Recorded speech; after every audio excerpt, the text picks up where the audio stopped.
Hey everyone, welcome to the PEPTALKZ Podcast. I have a special dear friend and guest here for you today. He has 45 years of experience, healing experience, working as a shaman. There's so much sacred information. Like Foster, you're so deeply connected to everything around you. Um, I don't know how you do it sometimes, but like you have all of this information and then all of this knowledge, and you work with it on a daily basis. You're devoted to who you are, what your purpose is here.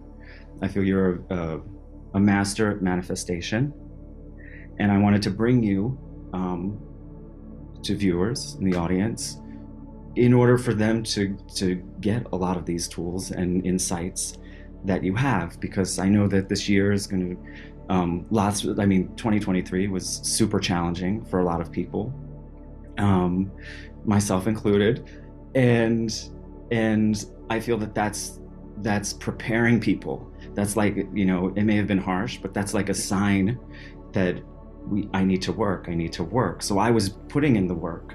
So I feel like 2024, if that needs to happen even more, like people really need to devote themselves to themselves and devote themselves to their healing process and their practices, devotional practices, whatever that means to them, in order to, I would say, like, what I forget the word, but it's like to rise above um, all the changes, all the transitions, all the truths that are going to happen, and discoveries that are going to happen, starting again now in 2024 and up through, as you and Christos were saying, 2027 is going to be a big year. So I feel like you have a lot to share, Well, people, and we have a lot practically as well. we have a lot in common. You were an artist, you were a dancer, you still are, you're a singer, and you went into spirituality. So you followed the calling. Calling can be art, and it can be music, it can be many things, and then you became, you know, mature enough to really be tuned into the universe, which you always were, but now you have the knowledge to back it up. Now you know your intuition, you know what you feel. And I came from that too. Remember, I was in New York and I was very involved in all those scenes and as an artist and a filmmaker and all that stuff. And then I went into a huge transformation spiritually. That was, almost 45 years ago. And I met curanderas and I met shamans and I met what I would call the real people, wise people, people who live those convictions all their lives. And it changed me. I didn't just go for the only the pursuit of money, though. I went through a very interesting time with money. Yeah, you're kind of a magnet. I met a teacher who made me take $100 bill, and I thought, well, we're going to do money magic. I'm going to draw on it or something. Instead, he made me light a fire and cut it into pieces. And in the moment that I was ripping this $100 bill, and I was, in that time of my life, I didn't have that much money. So it was a big deal. And I'm cutting it in little pieces and I'm feeding it to a fire. And, it felt so sacrilegious to just cut it. And I got rid of all the symbology of it and all the feelings that you go through around money. And then when it turned into ashes and I asked for all those things that block money and block me from having money, or all my associations with the symbols of paper money, and I asked for millions more to come back to me through a ritual sacrifice, and I surrendered that $100 bill and burned Sacrifice that it to 100. ashes. Yeah. um and I was taken care of very well, because those old ideas, that I'm not worthy or whatever it is, you have to work hard for money, or whatever belief system I inherited, usually from my parents who were very good with money.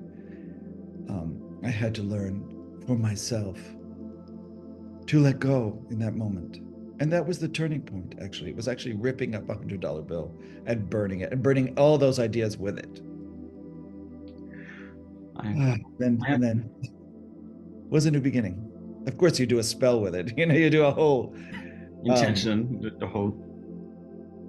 I love all that. I love witches. I love Kabbalists. I love all the different occult. I love it all.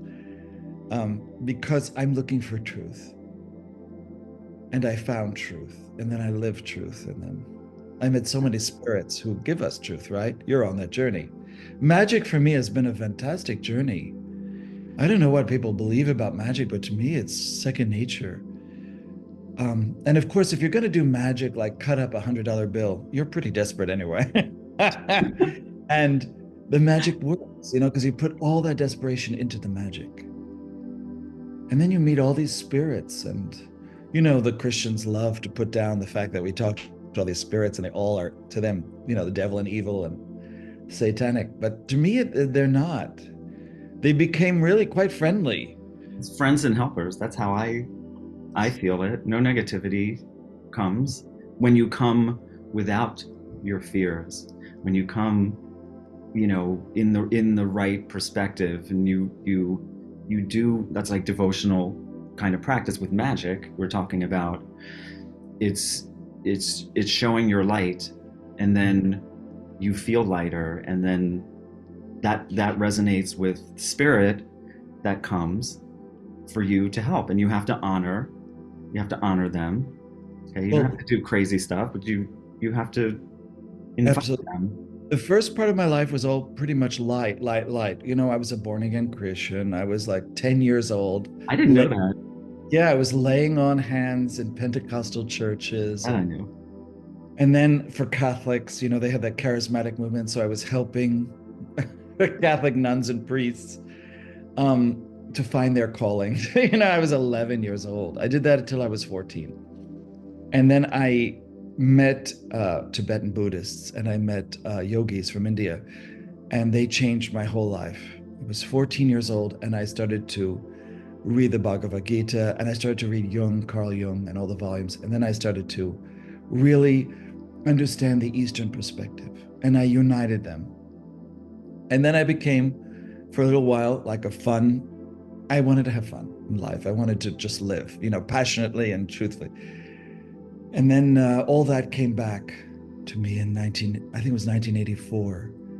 I had a huge change.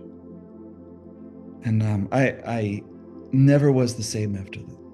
I went back to my roots, who I really am.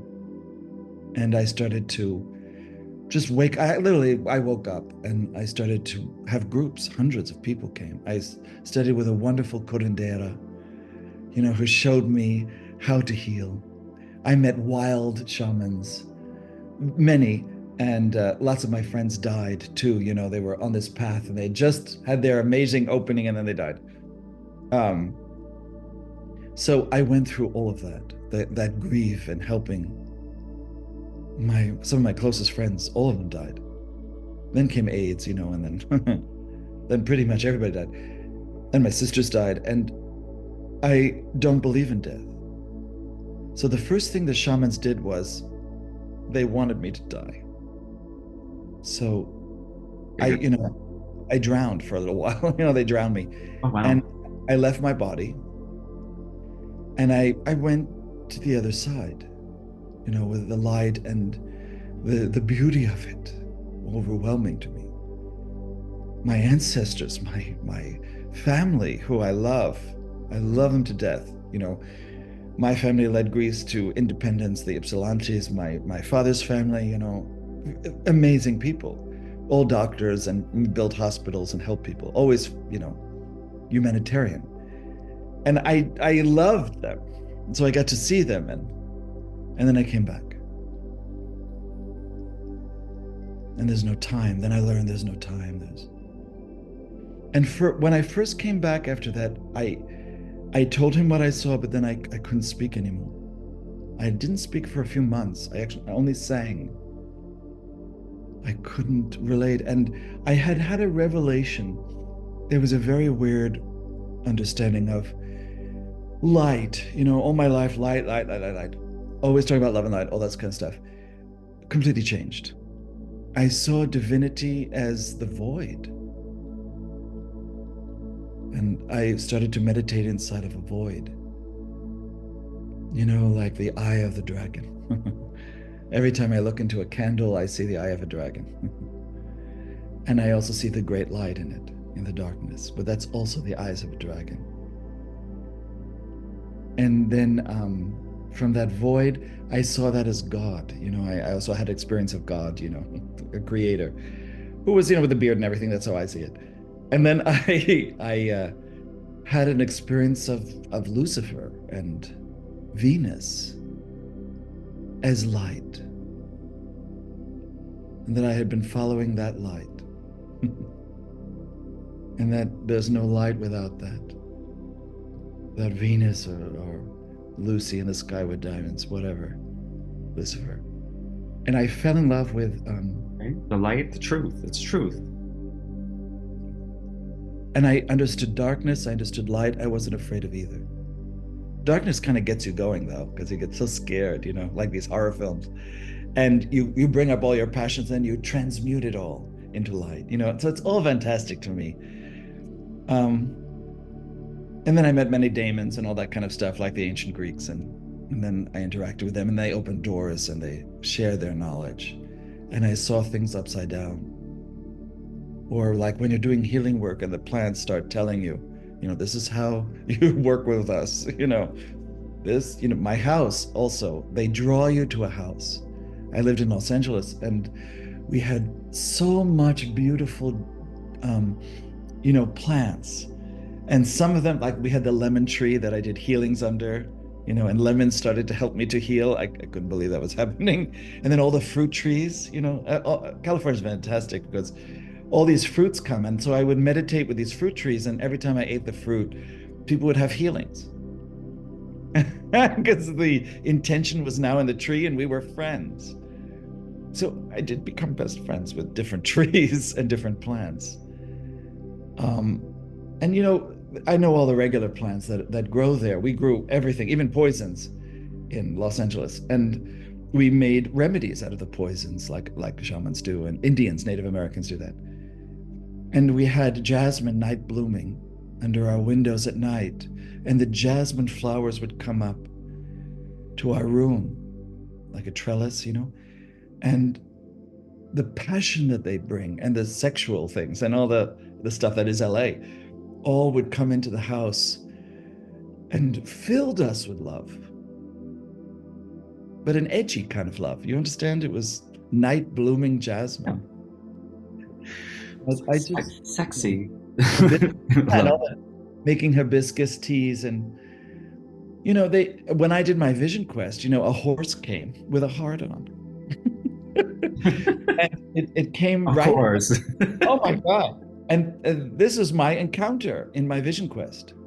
You know, I was naked on top of a mountain in Wyoming, and this horse came with a heart on. And so you can't fake that stuff. And, you know, after 3 days, you know, the Dawn Eagle woman, the woman I was with in Wyoming, she's Lakota. She said to me, okay, what is that? You know, what happened in your vision quest? What is that? I said, well, this horse, it was, you know, silver, kind of gray, and came every day with a heart on. And I would pet it and be near it, you know. And she said, you know, that's a wild horse. Has never been ridden. We can't ride it. You know, she had like 500 acres in Wyoming with wild horses and domesticated ones.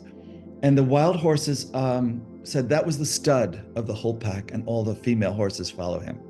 And all the male horses are betrothed to him. So, you know, kind of, or they honor him. And has never let anybody pet him like that. So I learned that you can tame something wild, something sexually wild, and that I was allowed to be myself.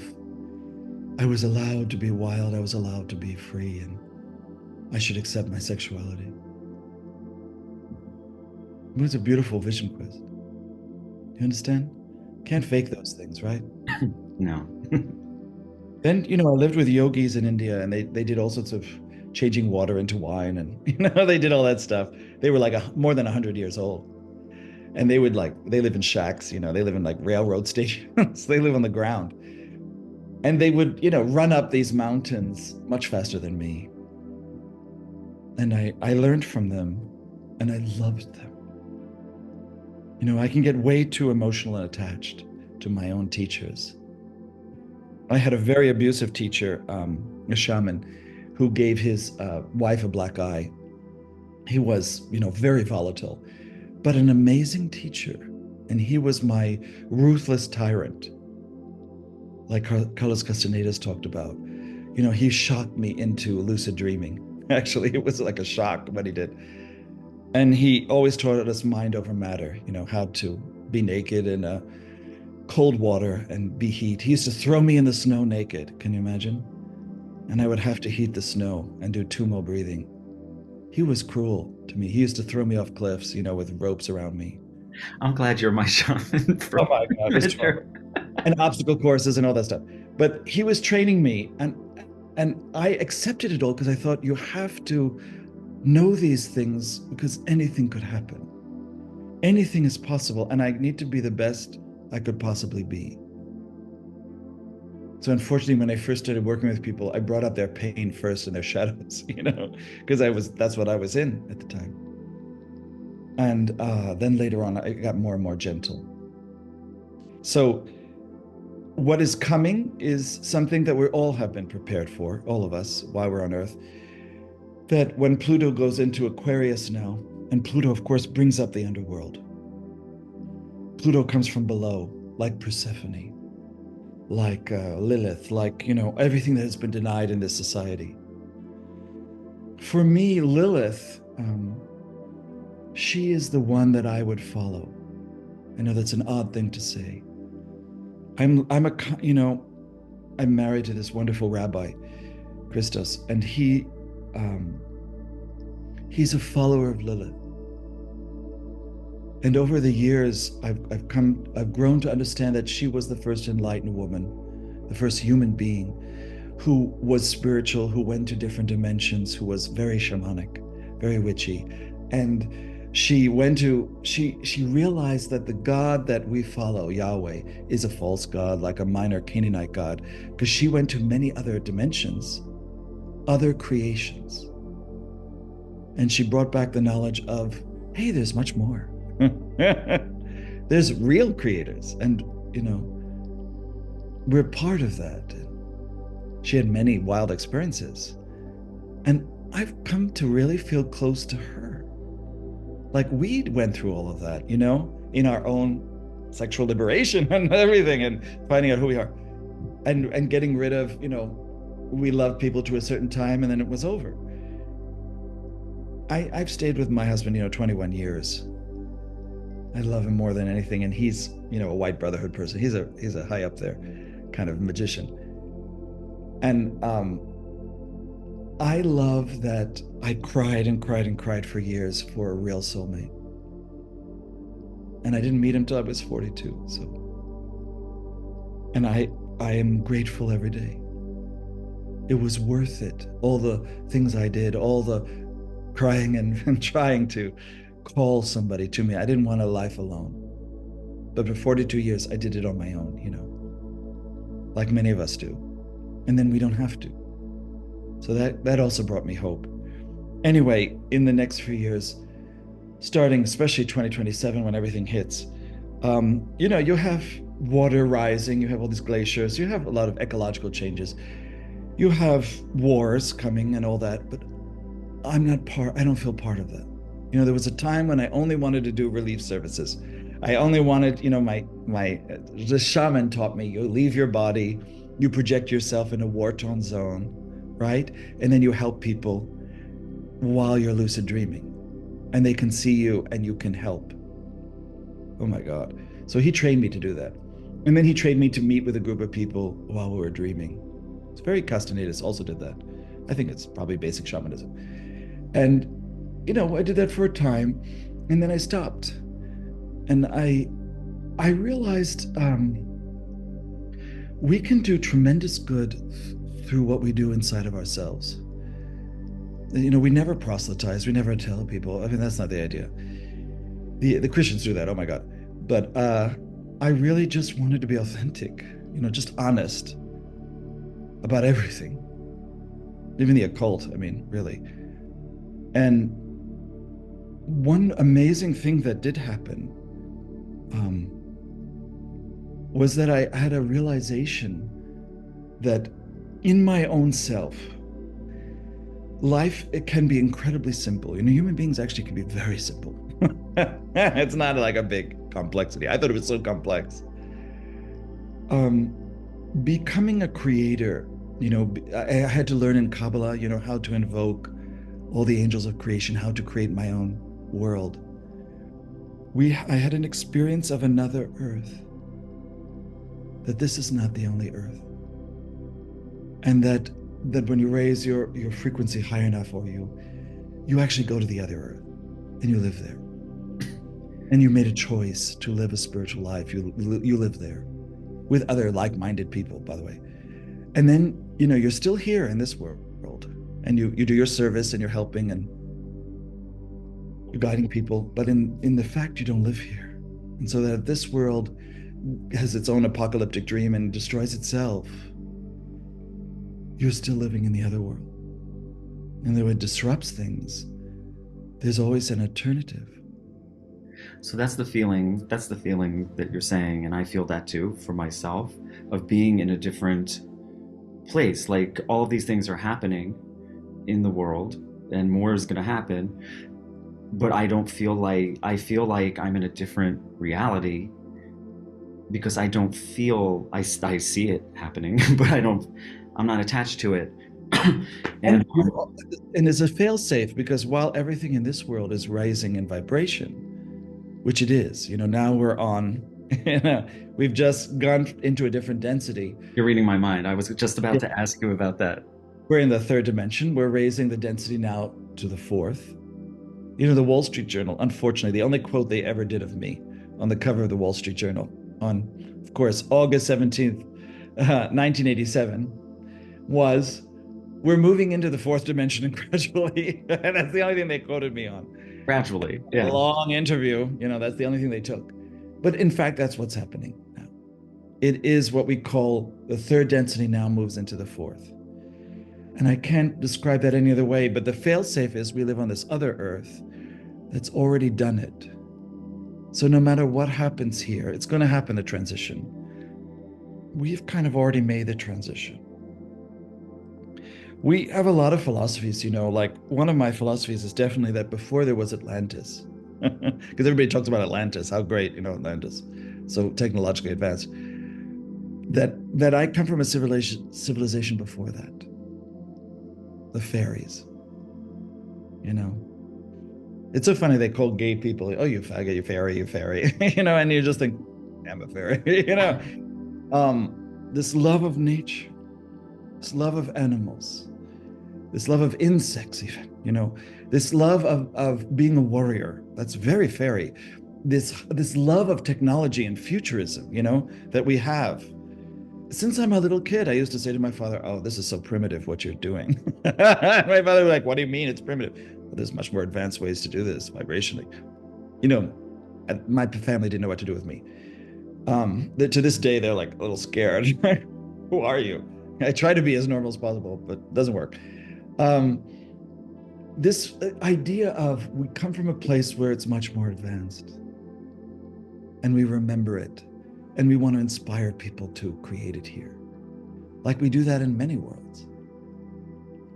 And I remember a civilization before that taught all the Atlanteans. That's where they got the information from, where the Lemurians got it from. And they did their own thing with it. Lemurians more close to Earth, more close to the original idea, but the Atlanteans, who destroyed so much, and how everything fell, the Great Fall, of course it's that. It's not like they did in the Bible. It's really the fall of Atlantis. Do you feel like that's happening again now? Yes. Now we're elevating. Like an age of a new Atlantis, and there's a choice that people have to make. And the people, and like, say, people that are awakening, people that are delving more into spirituality and connecting the way you would say the Fae would, or which is how I see you. It's funny you said that, because you're so deeply connected, like you were talking about too, plants, trees, like everything. It's a whole ecosystem that gets ignored by the average person, myself included, before awakening and doing all of this work. And now I'm connected to all of that. So it's like, as that falls, it's almost like, there's a certain amount of people that are devoting themselves to spiritual practice and pathworking and truth and understanding, that's moving like the Lemurians kind of moved away from the Atlantean way.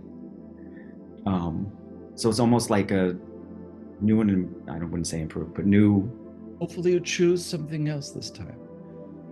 Because last time, we didn't make the leap. We didn't go to these higher dimensions. Just a few people make it. And this time everybody either goes with the plan or they become reactionary. So we're in a reactionary time now.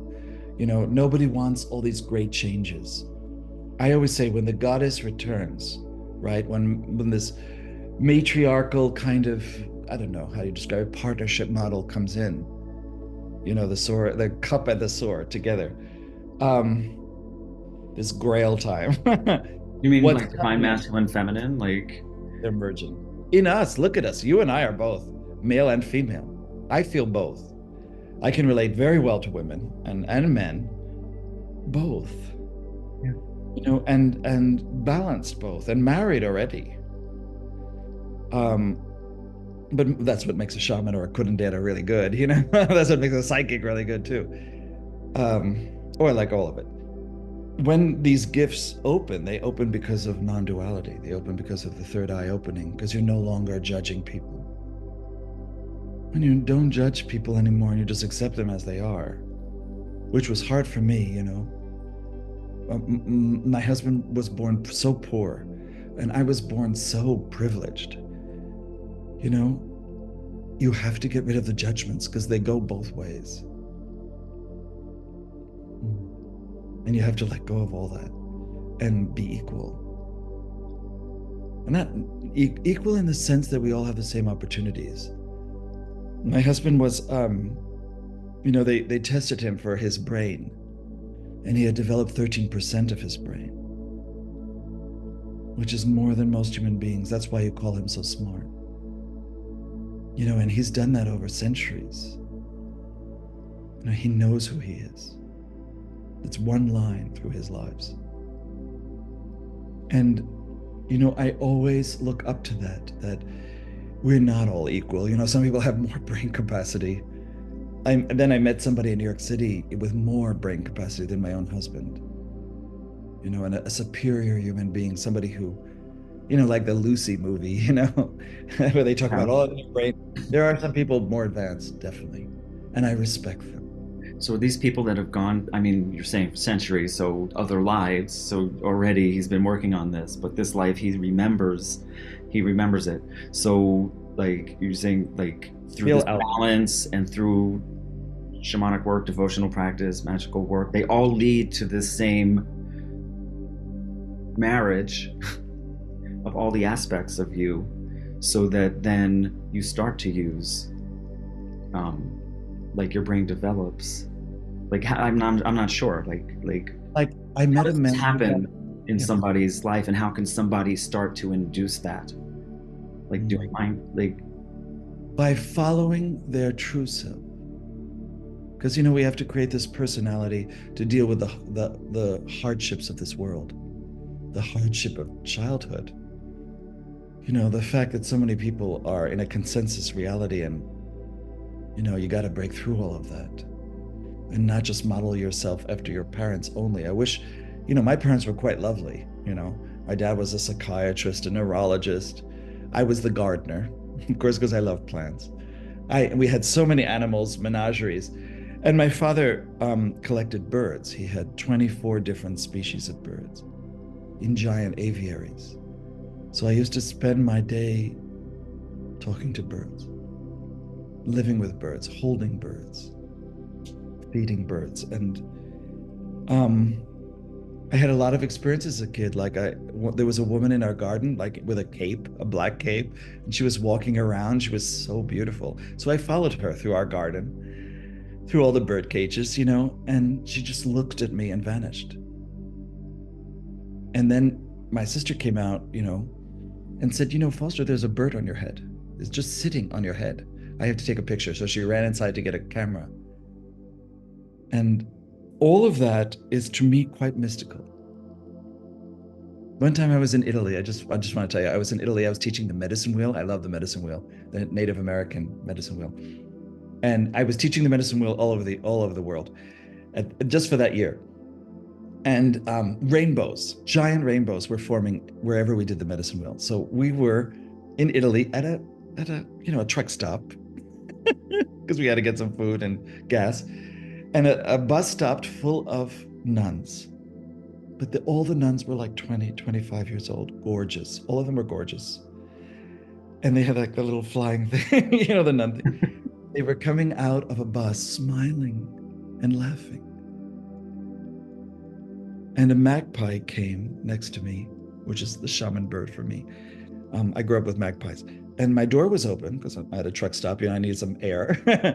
And the magpie jumped onto the car, and rainbows started to fall all over the road, rainbows.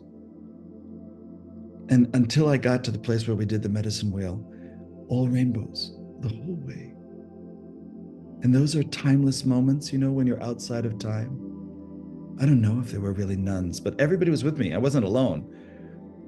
I had other people in the car, and they're like, I've never seen nuns smiling and laughing like that, or that young even, or this many rainbows. You're outside of time. You're in the spiritual time. You're in the separate reality.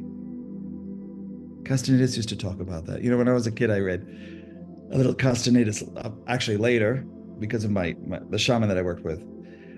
He was related to all that tradition, a Toltec. And I have felt very deeply these two different realities at the same time, that sometimes the other reality pierces this one. And I like when you generate things out of yourself. You don't just ask for things, you generate. You create out of yourself. You become a kind of deity. You know what I mean? You deify yourself in a way. I know that Christians hate that, but you co-create with God, with a goddess. And you start to create anything that you want in your life out of yourself. And you learn the way to do that. There's a whole mechanism to that, because we're here to manipulate energy. Not to manipulate people, to manipulate energy. Of course, most people are manipulating people because of their personalities, their very warped personalities sometimes, where they go really off. I'm an achiever. I like to achieve things. I'm married to somebody who likes to confront people. And you learn through your personality a lot of your shadow traits. And the first thing I see in people is sometimes their ancestors and what they went through. And like today, I was working on an Israeli woman who was caught in this war with Hamas.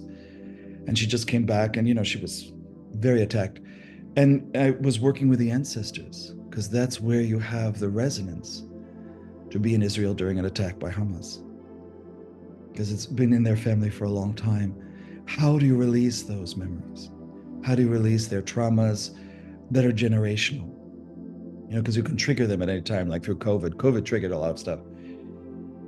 And how do you break family curses? How do you do all? You always ask me, how do you break family curses? First of all, I like Archangel Michael. Archangel Michael, definitely my friend. Archangel Michael is the same level as Lilith to me of what they do, what their tasks are. Me too. I like always around. Oh, I think I've needed protection, and I love witches. Like, witches will say, "Oh no, I work with Archangel Michael." I think, okay, you're of my school, Well, the prime witch in Salem. Yes, Lori Bruno. She's Archangel Michael is. I love it. Has a big statue. Yeah. Well, Michael, I call Michael and I say, First of all, I look at the family history. I see who is the one that cursed you, usually for a very good reason. Nobody curses somebody and does all that work without good reason. And it's not the person you pay to do the curse, because they don't matter. They're just fulfilling what the person's desire is. Okay, so whoever paid them. Like if they were the cleaning woman in your house, a lot of cleaning women can do a lot of heavy curses because they pay somebody. Or, people wanted money, or, there's all sorts of ways. Or somebody did something horrible to you and you decided that you wanted justice. Well, in Brazil, it's like you didn't pay the person who built your house. You didn't do the final payment. Or you have a factory where people were dying, so the people in the factory curse you. I mean, I had all those cases. Usually it's, the woman who curses the family because the husband has a second family. And a third family even. They branch the tree and nobody else knows about it, or the cheating, or a lesbian, who can't live their life. And then maybe the family curses her because she lives with her lover. There's all sorts of things. So how do you break it? You look inside your body where the curse is, because eventually it will come to the surface. You'll dream about it, it will start to affect you. And when you're ready, that means you're ready to deal with it, okay? You ask Archangel Michael to break it. So Archangel Michael, bind these curses in cords of cosmic light and release it from my body. That was the phrase that a wonderful Apache shaman used to teach us. She was in a wheelchair. Can you say that again? I feel like I'm supposed to tell you to say that again for people. Archangel Michael, bind these curses in cords of cosmic light and release it from my body now. You have to do it at least 3 times and many times until finally, with your hands, with your light, with the light around you, you extract it from the body. It's all extractions. And the curse leaves your body. And I like to talk to the person who made the curse, even whoever made the curse, I don't care if it's Macumba or whatever. I like to talk to the Macumba. And I say, you did this curse and, you're in Candomblé, whatever. What is it? Why did you do it? Why did the person initially want you to do it? Were they jealous? Did somebody die? Did they betray you? And they usually tell me. And then I said, are you willing to release this? Can we make a bargain? Because this person, many generations later, the family has suffered. There's been suicides. There's been so much. People have died at young ages, and they don't even know the original idea. And I'm telling them now. So now they're aware of what they did. And so then the person says, on behalf of my family, that's what the person says after I've released the curse or before, on behalf of my family, I want to make peace for all the generations of my family. I found out that, my ancestors, kind of was very cruel to this woman and rejected her and was terrible. And she had a terrible life, whatever. And she cursed our family. On behalf of my family, I ask for forgiveness. And they say it over and over until finally they know it's been accepted. Like, can this now end, please? But I ask you to release it. On behalf of my family. And the person does that out of the purity of their heart.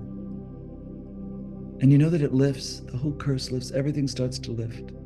Archangel Michael can take it out, like tunnel it out. And then you're like a vortex, You become like a sigil. Sorry, a door to another world. The curse came out. I know, that's what I was going to say.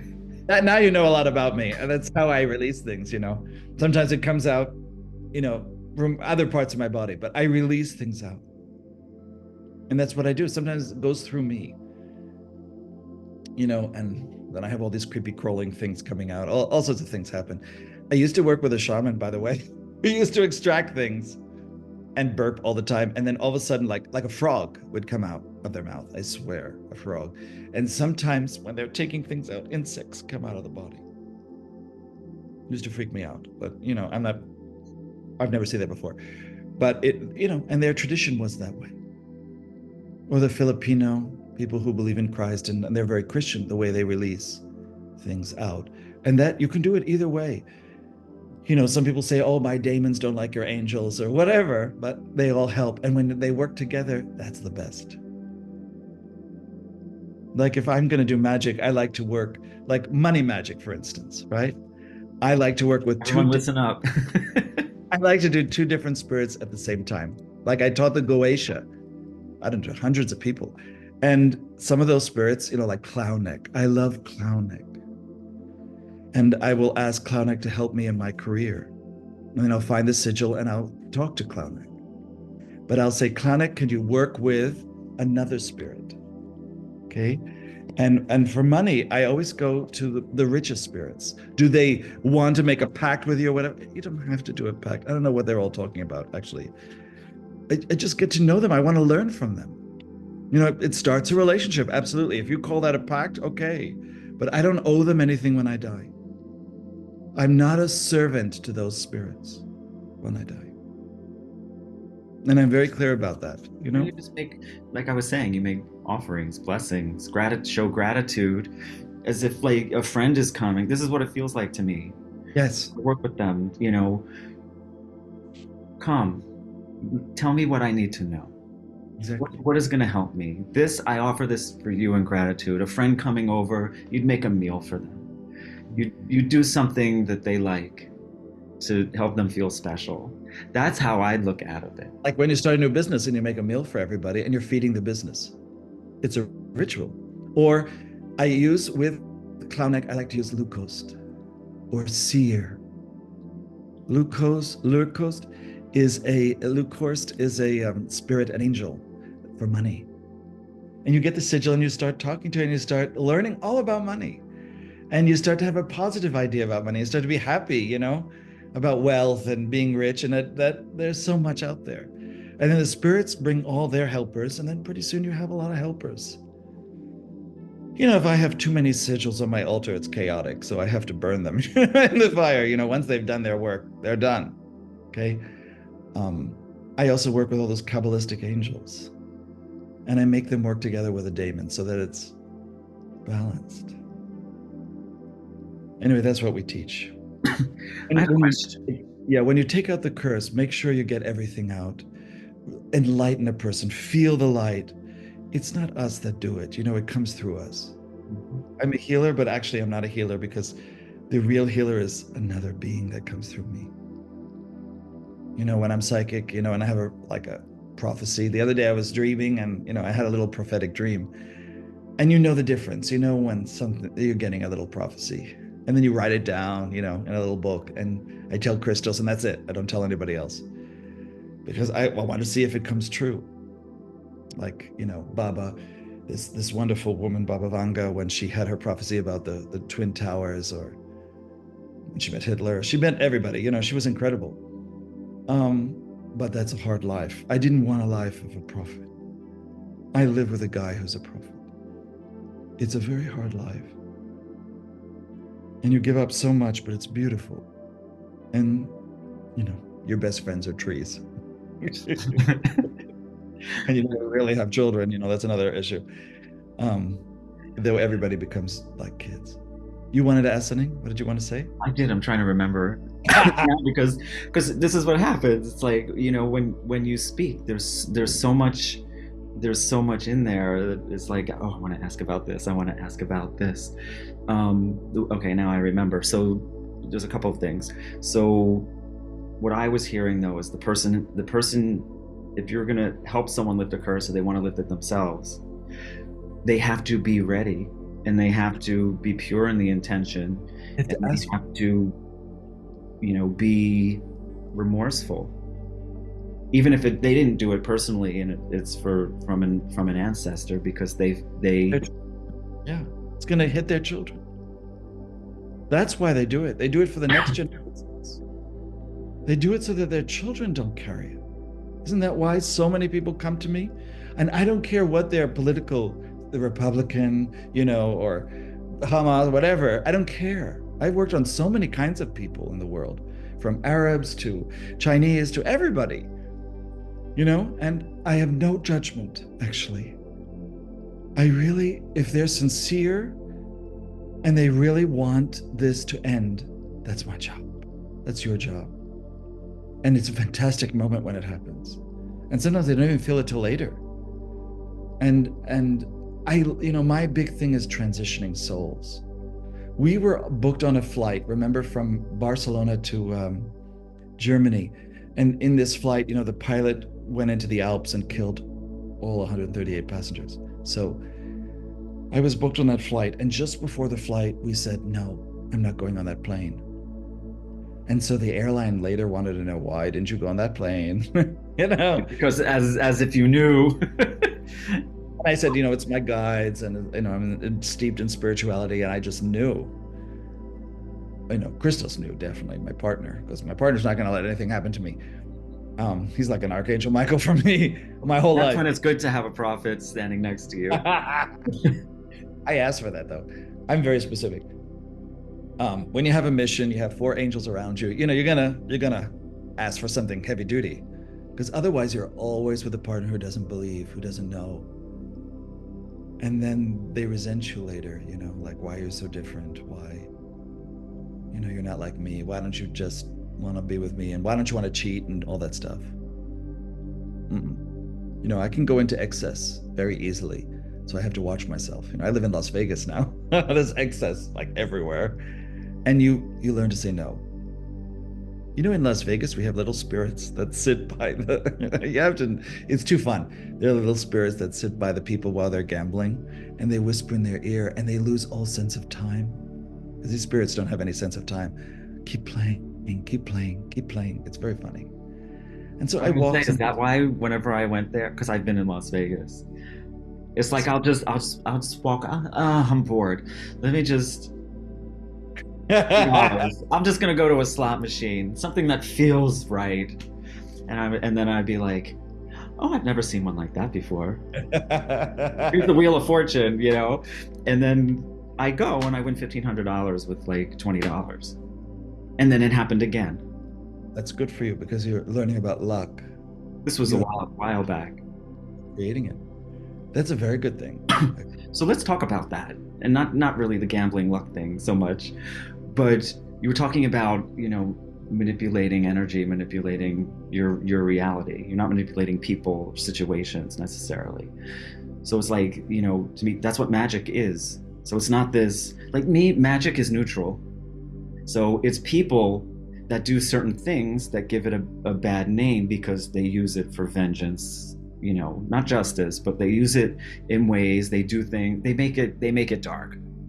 It's the human being that makes whatever the intention is. It affects everything, when you do dark magic. It affects if you're going to do something against somebody, because there's a compensation for it. But anyway, you have to understand the reason why witches existed is to keep the balance. So they were always cursing people who were corrupt, who were beating other women, who were destroying towns, who were filled with their own vengeance, and they would stop them. So when you killed all those women and all those men and all the people who kept balance, the world got very out of balance. Now we're in true Kali Yuga. That's why I said justice versus vengeance. Yes. Kind of thing, because obviously you're stopping someone from continuing to do all of these things or making their life go down so that they can't. But as far as using energy, like to me, it's quantum physics. It's like what is all of this? What is spirit? Raising your internal vibration by releasing and working on the inner work and shadows. That's one way. And then you bring that and you open up. You can hear you have a more divine connection. You're connected as you raise. You're connecting to these other spheres that exist. They exist, and you can tap into them and receive guidance. And that's where these spirits, or where even your spirits of loved ones and angels and all of this. So as we're, you're saying we're moving into the 4th density. It's like, the first level of the 4th dimension, 4th density. It's like we're getting closer and closer and closer to these energies, these helpers. We're naming them with archetypes like angels, demons, like etc. So that you can access it. And I feel like that's what you've done throughout your life. That's what I have endeavored to do, and I'm getting these I'm connected. I'm way more connected. Well, So that's how people can do it, through devotion to. Everybody brings their dead when they come. Every single person who ever comes to see you is bringing the dead with them. And the dead love to talk. Oh my God. Poor Christos. I mean, when he's giving a reading, it's like so many people are talking. You have to kind of sing, let's get one voice here so I can say something. And it's a very high-pitched voice when they're dead. So, people bring their dead and then you talk to them, and sometimes you really touch them. Like, I know your dad just died, he's right here. And, would you like to say anything to your dad? Because if you didn't get to say anything before he died, because people don't like to die alone, they don't like to die with you there. And it's not like the movies. Nobody dies like the movies, believe me. Do you want to talk to him? Do you want to make peace? And people, the emotions that come up. I know. I do that work. I love it. Okay, because it's healing for people. Like, the purpose of that is for healing. And Christos once, like, we have these friends, and they're from this area. It's not Greece, it's another country above Greece, but it's part of the Balkans, and they have a different language than Greek. But all of a sudden, their father died and whatever, and they were talking about their father, and all of a sudden Christos starts blurting out in their language. And the father starts speaking to them in their language and talking to them, and they're like, oh my God. They usually, their eyes like lighting up. So not only did they talk to the dead one, but they're talking in their language. So for them, he has no knowledge of that language, not consciously now. And it just came out of him, and they had a conversation with their dead father. They made peace. Now that I find wonderful. I mean, he's amazing for giving you proof. Oh yeah. I love proof, and I don't need the proof, but other people do. And when we get it, it's kind of lovely. I was always taught no phenomenon. Oh my God. I was taught lots of rules, and limits. I had a lot of limits on me, and I've grown to love limits and to grow, through limits. But in the end, I know there's no limits, because I live with somebody where there's a higher purpose, there's a higher limit. And I love knowledge, and you should just eat it up. You should just keep learning. But people don't. Like, they think they're taking your time, or it's too much for them. They have to go away because I can't absorb all that. I can't integrate it in my life. But I wish people started to come to us as mentors, right? And then we slowly teach them. Like today, we did the sword banishing ritual. I want people to be protected on an airplane. That's what I do, and that's what warns me. There are all sorts of rituals for travel, or there's you shouldn't be afraid of anything. Welcome to knowledge, and really, the more knowledge you get, it's unending.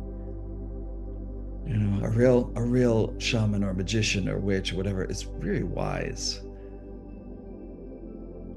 So, what's coming? How to be prepared for that? Well, I think also the idea is, some little boy in India or whatever is going to change the idea of relativity theory.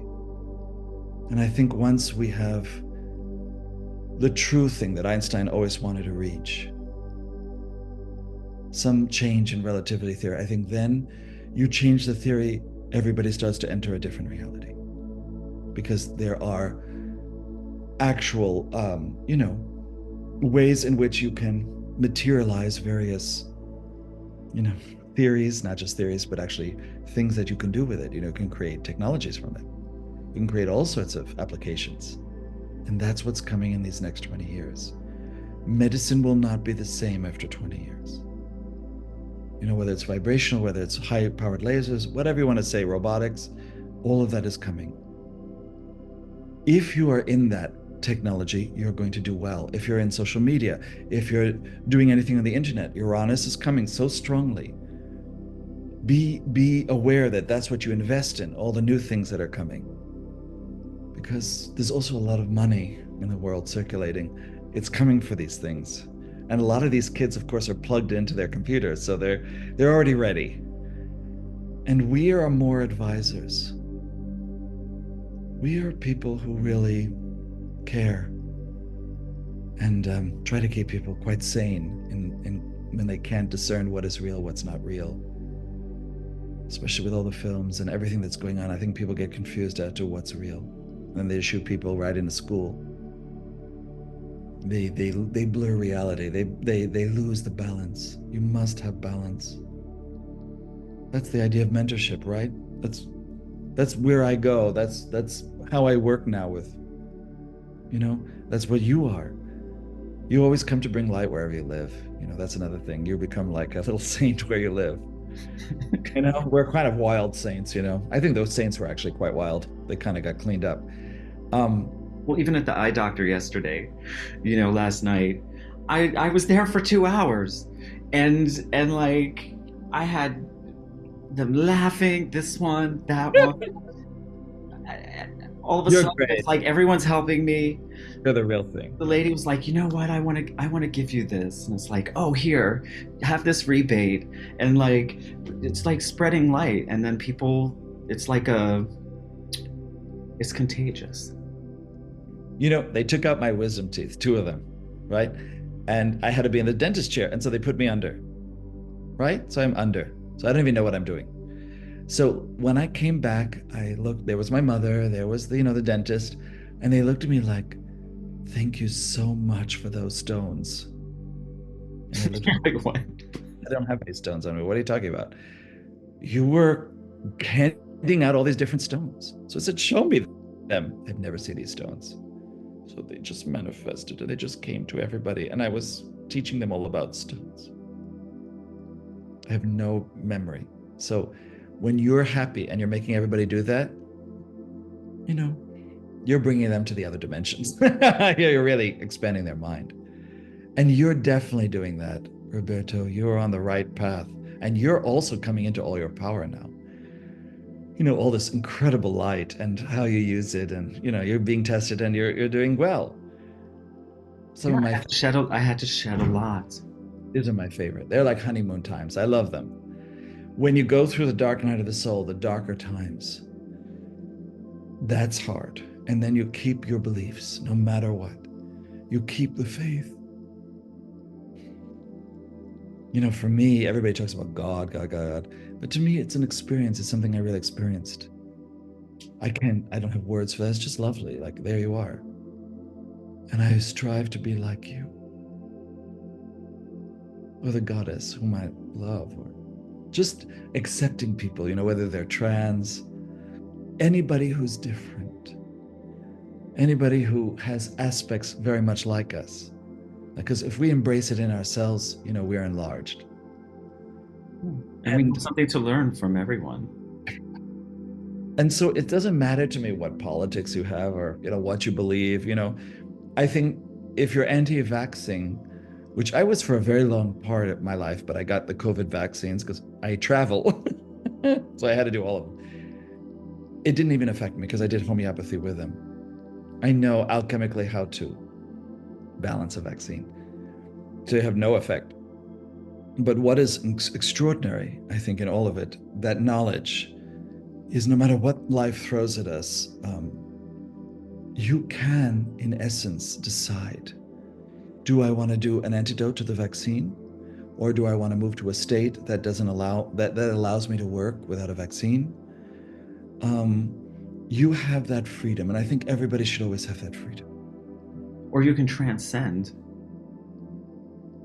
the experience, because some people can't move to another state. Some people have to go to work, they lose their job. A lot of that was going on.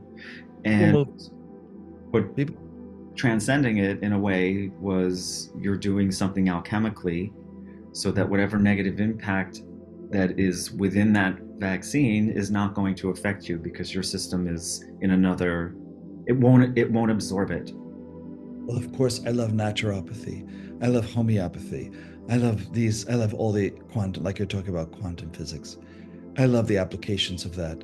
I love a Rife microscope. I love all these things that can heal almost anything. You've got me started on the Rife thing now. we have a Tesla coil. We have all that stuff connected to computers, very advanced stuff. And I believe in all that radionic devices. You use radionics with magic, super strong, because you're using your mind now to affect everything, like a real magician or like a real shaman. I just have to make myself be at peace wherever I am. Like in California, I would fly to California. They were in a terrible drought. And all my friends, we would all just meditate, balance ourselves, be at peace, and then it would have like shock waves, And then slowly, slowly it would start raining. Plus, so many Indians did rain dances. And you put it all together, eventually the rain came. It doesn't come the way you want it. You know how it is. You ask for something, but it started to come. And I thought, okay, I did my job in California. I can move now. And I did. Now I'm in another being in a state of peace, being in a, like what you're saying, being in a state of peace, you're changing your brain state. You can do that in many, many ways. Listen to frequencies, whatever you can go. I go to the ocean, like I've told you. I just go to the ocean and let the salt water wash over me, and it just changes my whole energy, and I'm at peace. And then I can do my work. I'm married to a fire being, and I'm like you, very watery. But look, as a water person, I have to live in the desert. I love the desert because too much water is too much water. So I always go inland. Like I lived in Santa Fe 14 years because I had a 12-year shamanic training. So I had to stay in Santa Fe anyway. And then, I stayed there an extra year, 2 years, which I didn't have to stay. And then, I was isolated in the middle of nowhere in a cave with a lion, actually. That's a whole other story. But I realized how we go through all the elements as shamans. Like you're in your water element, which is fantastic for you because it's so psychic. You're becoming like powerful through Poseidon, which makes me very happy. Even in my dreams, like yes, about that you were talking about spirit, and like I was just like 4 years of straight up mediumship, and I was just like, okay, I have to create this life. Transformation. So I had to kind of say, okay, everyone, I need me time. So then they're like lining up in my dreams, and I realized this like after like 5, 6, 7 dreams that these were spirits, and I was helping them somehow in my dreams, and now it's coming back. And certainly prepare you for your work. Now that I'm in the water. Yes. Life is a series of experiences, neither good nor bad. They're experiences, and you can cultivate the experiences. I was one of my favorite experiences of life is being at the top of a mountain, sleeping there, and waking up in the morning, and all the clouds were beneath me, and just being with a mountain. I see a mountain as a big medicine wheel, in a way. Upwards, It's like an island. And yes. Thinking like a mountain, feeling a mountain. But that moment, it's a timeless moment. It's the best of the earth, I hiked to base camp and all that stuff in the Himalayas. And there was nothing like that. It was in the middle of New Mexico. I was hiking 7 mountains in 24 hours. It was one of the crazy moments of my life. Planting crystals at the tops of mountains, doing prayers and meditations and practices. Well, you took us to the top of the mountain in was it Santa Rosa? Was it mountain? Yeah, in Palm Springs, somewhere there, and it was like a holy experience. It was another world. And Crystals took photos of your aura with a regular candle. I mean, a regular, camera. And you were like this beautiful aura. I love that, that the unseen world, the separate reality comes into this reality, especially through cameras. Many times we take photos and there's all my guides in the photos, posing. One time the mother, the goddess, came and she wanted to be photographed. I had that in Egypt. I caught some things on my camera that I wasn't trying to catch. And some of your photos were unbelievably beautiful of you. Like seeing your spirit come through. But we were at the tree, that famous tree, the burning bush, and all that stuff. You were everywhere that you could possibly. Full of spirits, and Nephilim and all that stuff. What I love in life for all of us is if we just have a devotional practice also to ourselves, like just an altar with the spirits. Just, I have my altar, I light a candle, in a glass. It doesn't have to be, so that it's more protective, simple. And I put you can make a very simple altar anywhere in your house, and you just keep the light always burning. And you go up to the altar and you put in whatever wishes, whatever, because this makes the candle flame certainly stronger. Any images, if you want Christ on there, if you're a Christian, or if you're like me, I have so many deities on my altar. You can have many. I was going to say that whatever the person's belief is, whatever makes them feel comfortable, whatever they can connect to, it could be an altar to their, their relatives that they loved and cherished. Wonderful. That practice has tremendous results. Just that. And then if you want to go down the shamanic, Alice in Wonderland kind of rabbit hole, I have to tell you, I've never enjoyed a rabbit hole more than this. I love being in worlds where everything is completely different and the laws don't apply, and spirits come and walk around, and oh my God, that first time, when you light smoke and the spirits are walking around, you can see them. That changes you. Or when I asked for gifts, like I need proof, and things would come out. Like we had a bowl full of water, and the spirits would put in different objects. And then, usually crosses and things. So I don't know what the Christians are talking about. That's a whole other story. Crosses, yeah. They represent something more spiritual than. Yeah. Even whatever I believe, they always shatter that belief and bring me to a higher knowledge of something, where it's outside of every dogma. And it's an incredibly freeing moment.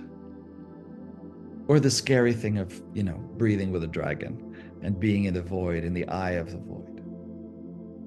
But whatever you do in that moment, whatever you think of, manifests.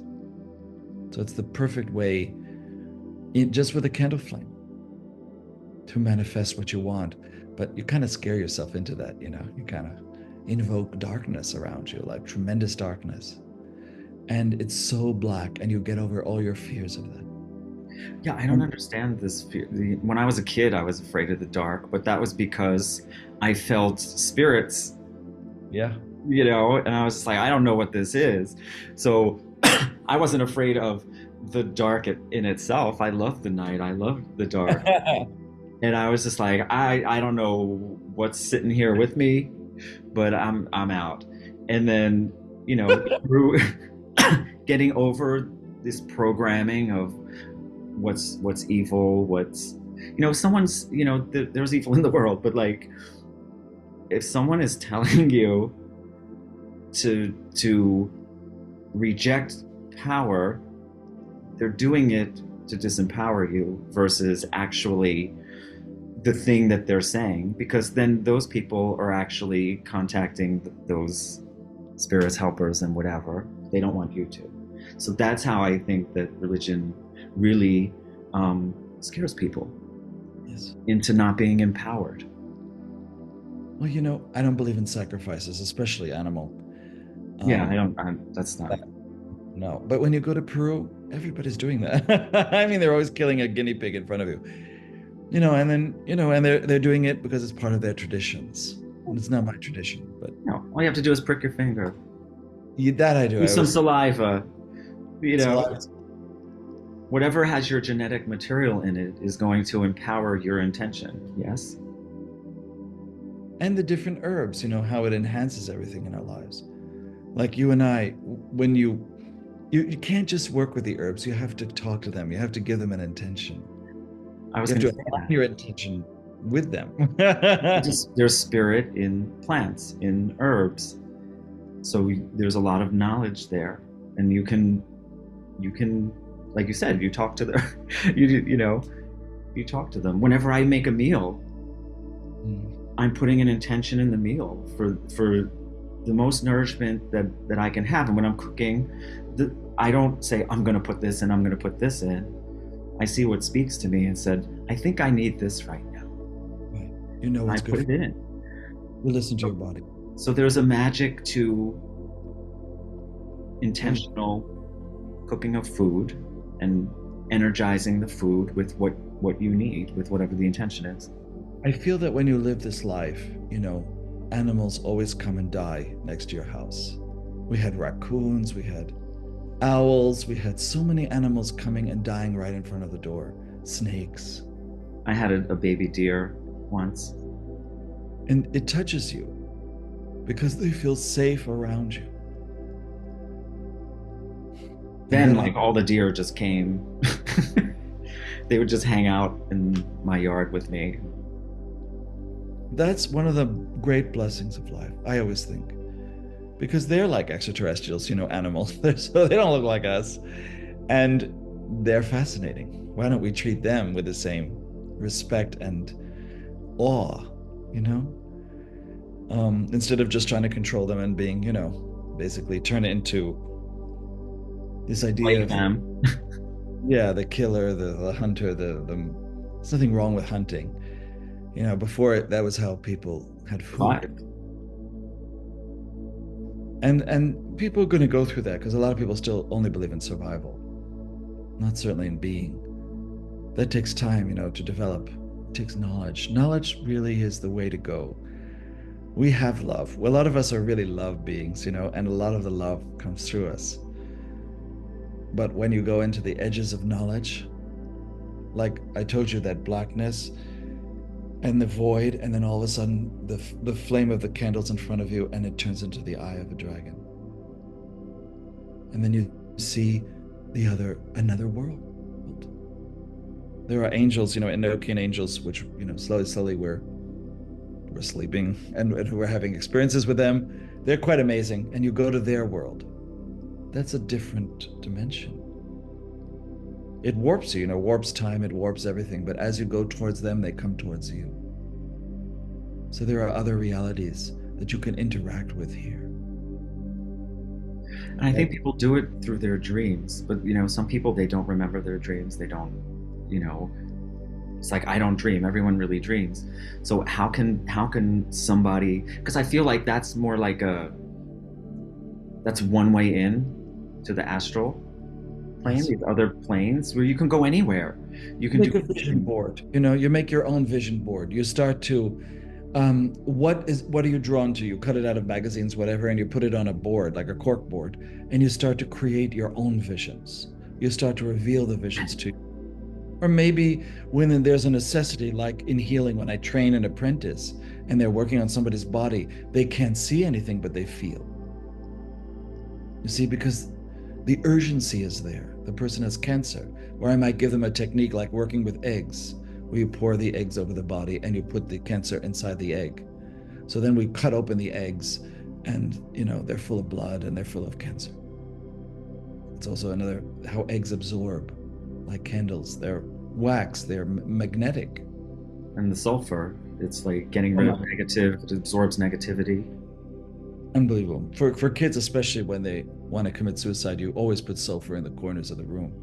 It gets rid of the good spirits and the bad spirits at the same time, but there's no spirits. And so the kid can finally sleep and not try to kill themselves. Because other spirits don't like the smell of sulfur. There's lots of fun things you can do. We've been talking about sulfur. So different than, you know, all these funny movies. Well, just on that note, like, because we're talking about a lot of things, it's like, if you're like hearing these things and you're like, okay, yeah, I want to protect myself. Yeah, I want to cleanse my house. Yes, I want to like do this. Like, go to talk to Roberto. No, I mean, I could tell you things, but go to what is it? goldenhummingbird.com. It's like you have series and series. I think there's like 56 of them now or something like that. Vimeos that really are in depth and walk you through the different things that you can do on any subject. So you're going to find something that's going to resonate with you that you can use. Just explore it. It's not even expensive, right? It's just explore it. When people can't see and they want to overcome their fear, do ayahuasca. When you have zero spirituality and you can't see, do peyote. Do, learn from a plant teacher. Not just for recreational fun in your house. You have to, it See, has to be ceremonial. You have to prepare yourself spiritually for it, all that stuff. like for me, I don't need that stuff. When I did ayahuasca, it's like, oh yeah, okay, I already do that. Not for me. Well, that's what you taught me. It's like you can get there without those things. Or peyote, the real vision it's quite a big thing when you have the real vision. In peyote with the roadman and everybody, I kind of love the Native American church. But when I did it, I was like, okay, I understand this. I need it more gentle. Then I even went into chocolates, the chocolates with all the different poisons. The microdosings, yeah. Yeah. Microdosing for me is the future. You don't need all the visions and everything, though they're very helpful, or the dreams.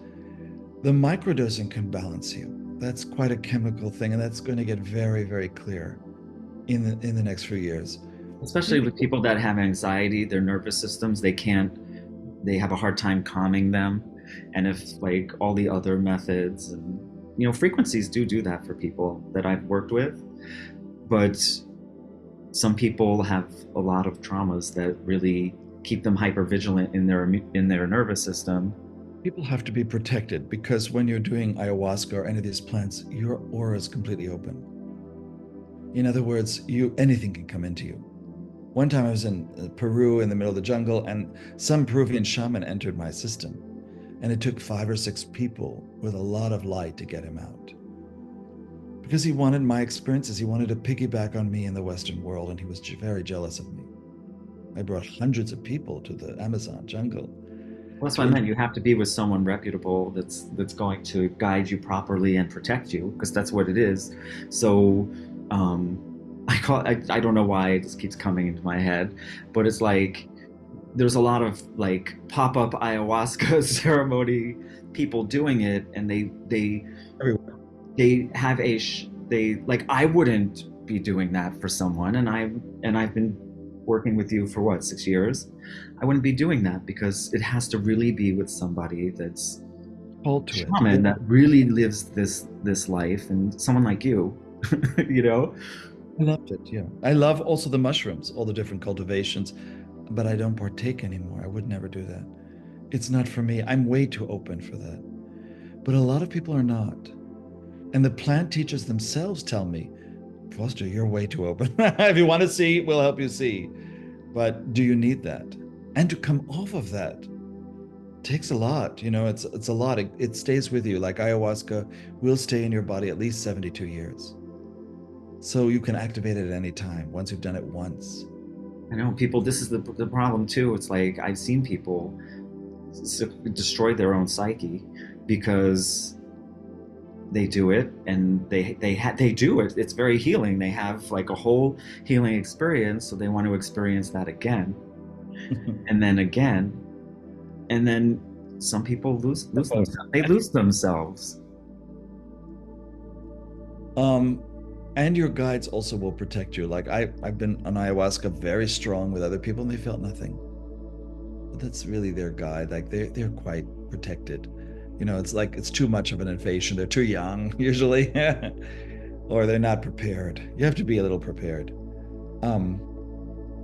One thing that comes up is when you're around a lot of light, darkness comes up, like real darkness. I'm talking about things that are the anti-light, which is fine, but they come up in the same town as you, or the minute you put yourself out there, it's a polar world.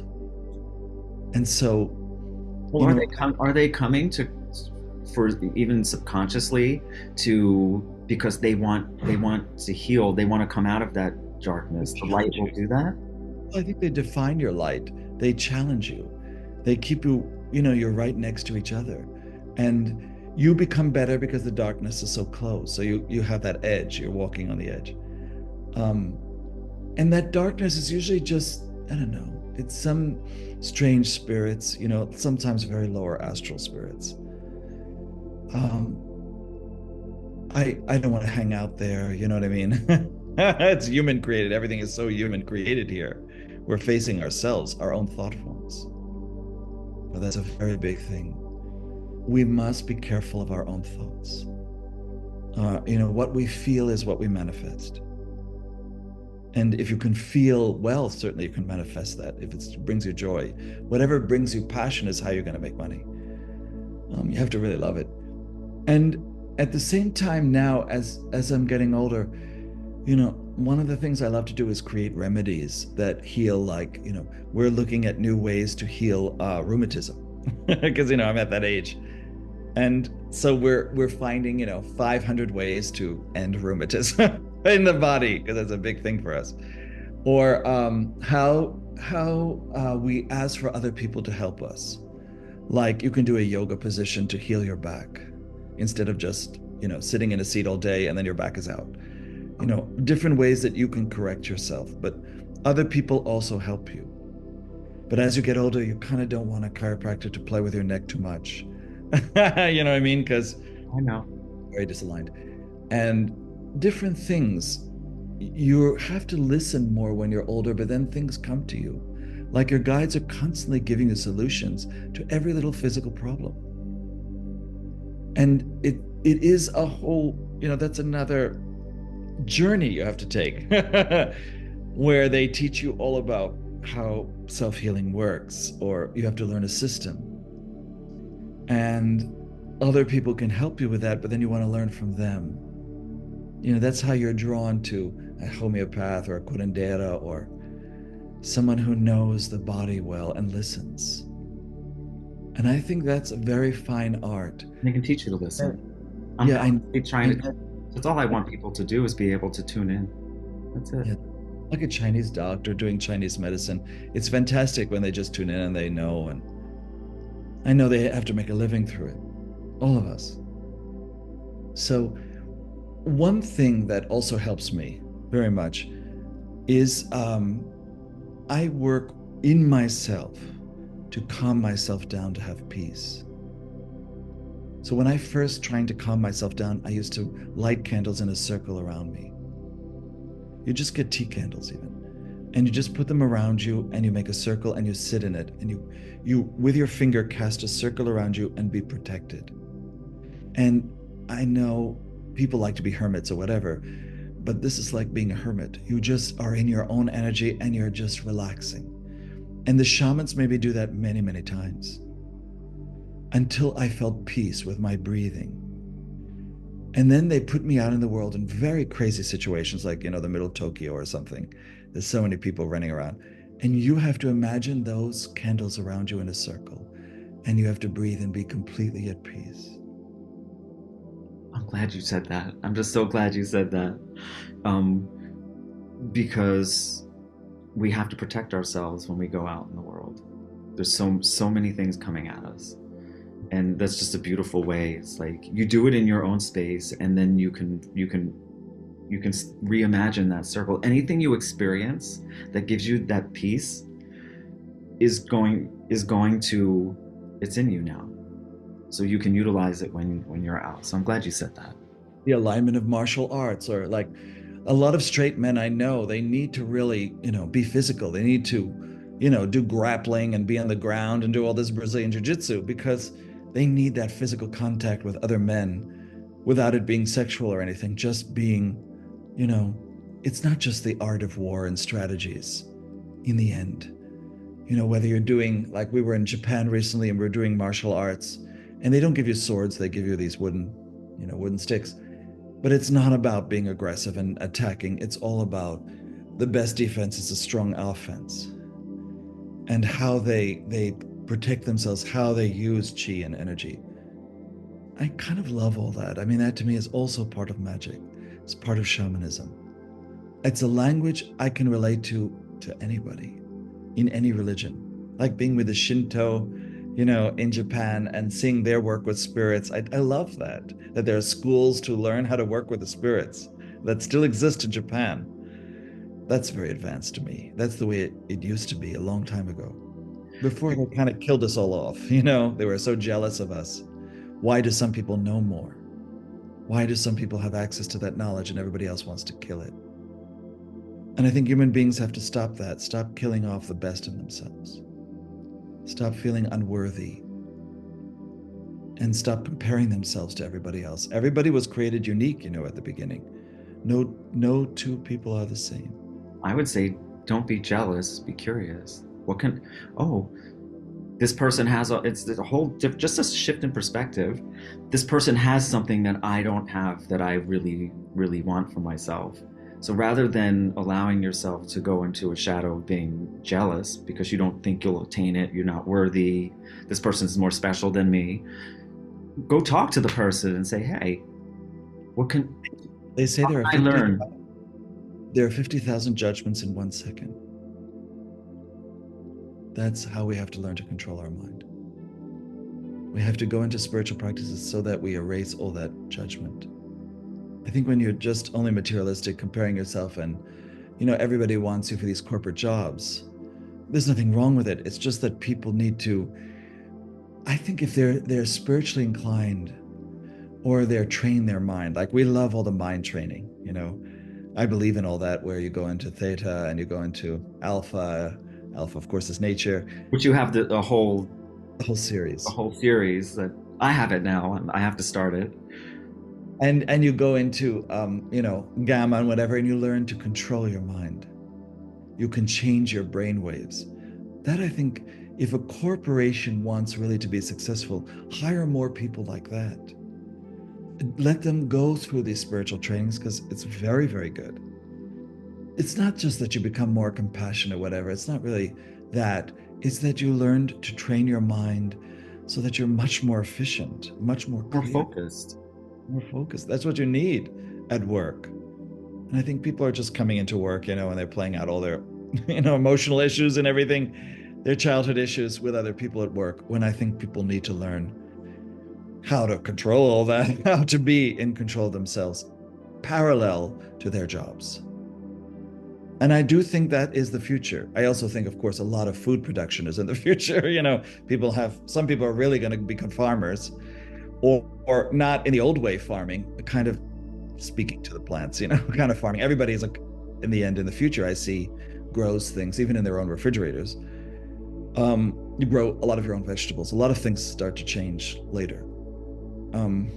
Also, there's less populations later. I hate to say that, but something's coming.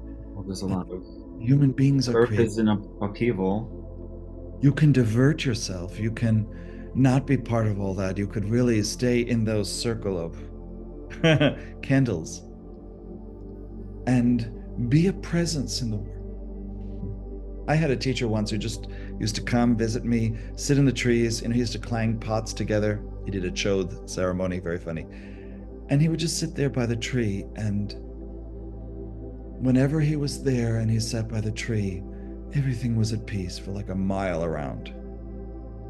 I just would feel so at peace. I made much better food. I breathed better. Everything was better, just because their presence was such a gift. The power of what is really in a human being when they have some realization. They're not a fake. That's what I was doing in I've had so many challenges, and you try to work through them, fight against, whatever, and then that's what I would do. I would go someplace to be at peace, and then I would then be able to know what I needed to do. It helped me surrender. You talked about the shaman having you burn the $100. I feel like I'm doing that in a huge way with my financial stuff. I basically am destroying everything so that I had to surrender to that.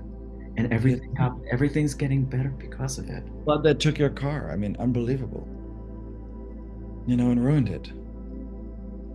I feel like, we have these challenges. Like I had a flat tire and, I didn't panic. I thought, oh my God, I'm on a highway. I just, kind of slowly moved over. You hear that sound. And I just got off the first exit, and there in front of me was dollar tire, whatever that discount tire. There it was, right in front of me. I said, oh my goodness, thank you. I'm so grateful. And I went there, and he fixed it in an hour. And I went to some dollar store, and I actually found some very nice things. And, I was always kind of never went to a dollar store. So it was my first time, really. And I wanted to bless everybody in the dollar store, you know. This is what you do when you have a free moment. And I came and I asked my guy, now, why did I get a free trial? To see how you would react. Are you trained well enough that you don't react? And it's like, okay, that's fine. And there's a solution right there. Something similar happened to me with the tire. Tell me. Because the tire, like the light went off on my sensor saying there was like almost no air in a tire. And I was like, okay, what's going on? Did I get a nail? Something like that. I just looked around. I'm like, okay, what's going on here? I looked around. There was a gas station like a few blocks away. I went there and you had to put quarters in this one. And I didn't have any quarters. I had a $5 bill. So I went inside and the attendant was very nice, but he was just like, I don't have any change. But it was very strange because I saw him open a cabinet and there was like a lot of money in it. But I think it was nighttime and he didn't want to. So I just said, that's fine. So I just looked at the front because I needed $2 in quarters and he had no change. So I was like, what's $3? There was a scratch ticket sitting right in front of me. So I said, okay. He had the quarters though. So I was like, he gave me the quarters. I said, I'll take that scratch ticket. So I took it. I didn't scratch it yet. I filled up the tires. I was still having like a little bit of an issue. And it turns out that tire had nothing wrong with it. I don't know why it went flat. The tire's perfectly fine. But the one on the other side had a small nail in it and a slow leak. And the cost of the repair was the money that I won from the scratch ticket. Wonderful. And this is at a time where I'm just like, I don't have money for this. But I said, don't panic. The universe. Yeah, no, once I was at a gas station and I was just looking at all the little quick picks and one lit up. And I was like, okay, a quick pick is lighting up. How much is that quick pick? $20. So I did it. I bought it. And it actually won. You know, you could scratch it. It's a scratcher. I just scratched it right there and they gave me the money. And I just felt like, wonderful. You know, it's just to train my intuition. It's to really feel, am I trusting? But that's what getting in that peaceful place and training your mind allows you to do. So all that stuff that comes at you that can create all of this turbulent emotion that then kind of blinds you a bit, that's not there. So that your intuition, I think what you said, developing your intuition is the balance and the focus, and the intuition is like you will see everything. You'll see the path, you'll see the solutions. Like not getting on that plane, like having a relationship with your spiritual guide to know for those kind of moments, or have a good connection to your ancestors where they kind of tell you, you know, get out of here. Sometimes they say to me, this is not the right place for you. Get out of here. You know, there's a drug dealer over there. There's somebody, you know, gonna steal. Time to leave. You're not part of that. It's not your energy. You don't resonate with it. Get out. And I do. You know, you're stopping at a 7-Eleven in some weird town. But you're bringing the light there. You're also bringing yourself there. You're bringing a presence there. And though people don't feel it, they have no idea who you are, whatever, it is affecting everything. All of the material world. What a blessing all of that is, you know. Sometimes I do retreat, I have to tell you. You know, I love doing these videos. I love, you know, putting them all together. But I like to retreat. Sometimes I just want to meditate for long periods. Like you're saying, you need to be in your own space. You need to be with your own energy. I love emanation too. I like to be in my own energy and let it emanate. I love that. I'm much more like that. You know, Crystal's kind of my partner, brings me out into the world and, you know, come on, do these videos, do this. And, you know, I say, okay. Because we have to earn money, you know, we have to do things. We have to really help people. Let's do what we love. But at the same time, it's really a balance.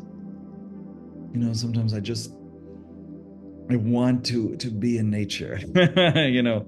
And so to find that balance every day, like to take a walk, to actually get out of the house. I had a friend who only stayed in bed all day and got fatter and fatter and fatter and watched TV and played on the internet. And, we try to draw them out. We try to bring them out. And when they came out, all that anger came out, all that ferocity came out. And I said, it's okay. It's okay. You're going through that, just say it, it doesn't affect me. Let's try to get somewhere where you can walk again. You can walk in nature, because I got so fat I couldn't walk. They had to be carried. And then slowly, we took walks, we did things. They found life again. They found the great beauty. There's nothing better than that, just inspiring somebody to take a walk, to get out of bed, to want more. Feeling down, I just go outside. Just go outside. It's not that hard. But for some people, it was unbelievably hard. And I have compassion. I love those people anyway. There's a lot of tough things in this world where we kind of go against some very tough-minded people who are really stubborn. But if they're asking for help, you'll do anything. And you won't let them drain your energy either. Like I have a thick skin, so I don't let people drain me. You can't be a healer without. I do now. When I was younger, and like a kid and teenager, and people were coming to me, and my friends' parents were coming to me, like priests were coming to me. I worked at a rectory. I was an altar boy and worked at a rectory. And we're always near church. Why is this 14-year-old? Why is this priest listening to me? I'm giving him advice, and I wasn't trying to. It just kind of happened. So it's like everybody was coming, but I didn't have that mind training, that field. So I had a lot of light, and I was able to emanate it, like you're saying. I think that's all people really need to focus on, is balance, because the balance is creating that, and the light. So then, but I'm pretty curious. I got control of it. Yeah. People don't drain me. I can work with 5-6 people, and it's not my energy that's being used. I mean, I'm channeling energy, so that takes a bit of energy to do that, but I'm not giving mine. And that's what I think that's what the balance brings. People need to be aware of, so that they won't be giving all of their energy out to someone and then hitting a wall and having to recede and like shut down. Because that's another personality, that always is a caregiver, always giving, but expecting something in return. And when they don't get it in return, comes a lot of passive aggression, and then, it can really go south. Yeah, people's motivations. They have to work on their personality. That's the shadow work. That's the dismemberment work. That is knowing what your dark sides are, what your light sides are, writing them all down on 2 different pieces of paper, and being able to know yourself better. And then, shamans then look for your weak points. Of course, we're always going to look for your weak sides. It takes years of really going into your weak sides. Oh my God. But you finally get better. You build them up. You know what your weaknesses are. Yeah, 6 years with you. Oh my God. It's like, and I appreciate it though. Like, maybe I'm a little, it didn't scare me. I'm just like, tell me what I'm not seeing. Yes. Because sometimes we don't see them. And you see, I love the dark sides of people. I find it fascinating that, well, let's go towards it. Let's see what is in there. Let's see if there's some jewels. Yeah. What can it tell us? And so when we find the jewels, they come out in dreams, they spill out. Sometimes I don't have words for what comes out, realizations. And then I think all is good. That's the real power. That's the real strength, I'm a curious guy. I go to many things. When I see an authentic teacher, even if it's quite a dark teacher, I will go and learn something and still be protected and come out and be in my own light and be in my own darkness and be in my own self and be whole. I think that's the way to live, right? Yeah, someone said to me once, just, it wasn't a client or anything, somebody that I knew that became friendly with, and we had a pool at the time, and he was the owner that did the pool, and he would come he would come to that. He didn't have to. He had people. He would come to the house just to talk to me. And we would talk. And after about a year, he said, and the reason I'm saying this is because I think this is something that people want and desire. And he said, and it's important to think about, he said, I really want to know myself the way you know yourself. And that really had like an impact on me and for people, like you said it. That's why this came up. You want to like get knowing yourself more and more and more means. And I told him I had to look through everything, sift through all the uncomfortable things I didn't want to see, things that I rejected about myself because, you know, I'm a nice, you know, I want to stay in in the light. But you have to, and that's the way I really got to know myself, and I got power from that. Growing down. Yeah. Because I stopped rejecting those energies. Not always growing up. You have to also grow down. You can't grow up unless you grow down. I think that's a lot of parents don't understand that. That's what this year was for me too. I had to be here because in working with you, doing all this path working and stuff, I was like, oh, this is amazing. I'm all up in all these higher energies, and then I'm just. Well, it has all the minerals. You need the minerals. Yes. Not just sun. Taking minerals now. Yes. I met somebody who got the Philosopher's Stone, who passed, you know, all the tests of a witch, which was, you know, the 7 wonders, we call it. You know, you can raise the dead, you can heal, you can do all these funny things. You know, you can channel the dead, you can talk to the dead. There's tests. And he passed all the tests, and then he was given the Philosopher's Stone, the stone, fantastic thing, and passed it up and gave it back. Because we know people that want to stay, you know, they want to live to like 200. They want the Philosopher's Stone. That's what you use it for. You know, you can live longer. Oh, is that what it is? So tell me, because you become. I don't know what it is. You can be an immortal. You need a little gold in the food, but you eat gold. But you pass it up. You give up the immortality. You know, you get tested, and I think that's an authentic person. That's when you get all the power in the world.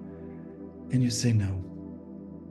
You know, like, you know, talk about Jesus did that and other people did that. He said no. And it has stayed with me to this day as the defining mark of some sort of integrity. And I've watched now a few people with the Philosopher's Stone. They take it, you know, and they live. And I don't see them getting better. I don't see them really growing. It's not about time. It's not about living forever. Yet the people we already do. Yeah, the people who passed it up, they already know we're immortal. Yeah, they're different. I don't know. They're servers. You know, they serve the goddess. They serve truth. They serve this amazing privilege. They'd have to be not afraid of death, or understand that when you leave your body, you're still alive. And you get tested about courage all the time. I mean, are you really courageous? Do you really take the right path? Are you in that groove, you know, in that pathway of courage? Because courage can happen anywhere, even in a gas station when you stop for like the snacks. You never know when courage is going to be called from you. And you have to be alert, you have to be calm, and you have to be ready. That's quite a practice. So you know when to rest, you know when you can rest. And sometimes I rest for long periods, you can't imagine. And then all of a sudden I'm so full of energy in other periods, like it's the winter now, you know, I'm hibernating. I feel the winter. But when spring comes, you know, it's the excitement of spring. Everything coming alive, that May 1st, that most powerful day. And when you meet with other people in those days and you're celebrating, you're doing things.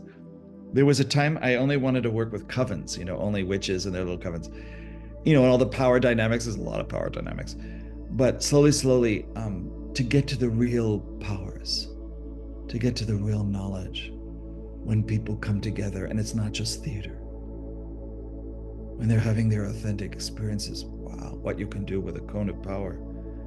When they're singing and dancing and celebrating like a real ministry, you know. When people are dedicated, I love that. Because, you know, magicians, a lot of witches, they're very solitary. They never join a group.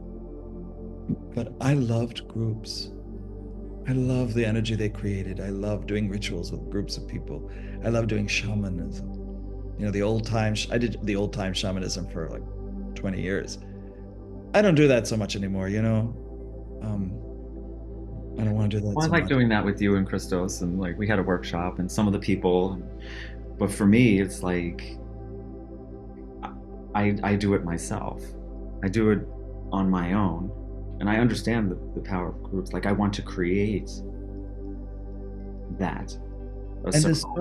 And you see the star beings, they only come for a certain time. Like I remember there was a time when, oh my God, everything was star beings because you focused on that. And then all of a sudden you see spaceships and they come and oh my God, the things you learn and they have no chakras and blah, blah, blah, blah. And you can even talk to them. And then that period's over. It's like, okay, I'm going further. I have that spirituality. I want to go further. Let's look beyond the void. Let's look at other spirits that were rejected by the Christians. Let's see who they are. Fantastic, this journey. Let's learn the truth about them. Yes. It's the most wonderful journey. It never ends. And it's fine to want security and have a house. A lot of people wanted security after the last wars. They all wanted a house and they wanted to earn money and whatever. But there's so much more to life, and we will always represent that. We'll always represent that freedom, that there's more, and we live it. And we gleaned wisdom from it. And we honed our professions.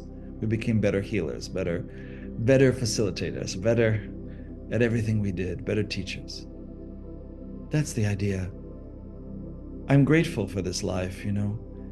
With my partner, I work through almost all my shadows, you know, because it all comes out with your partner, living in close confinement.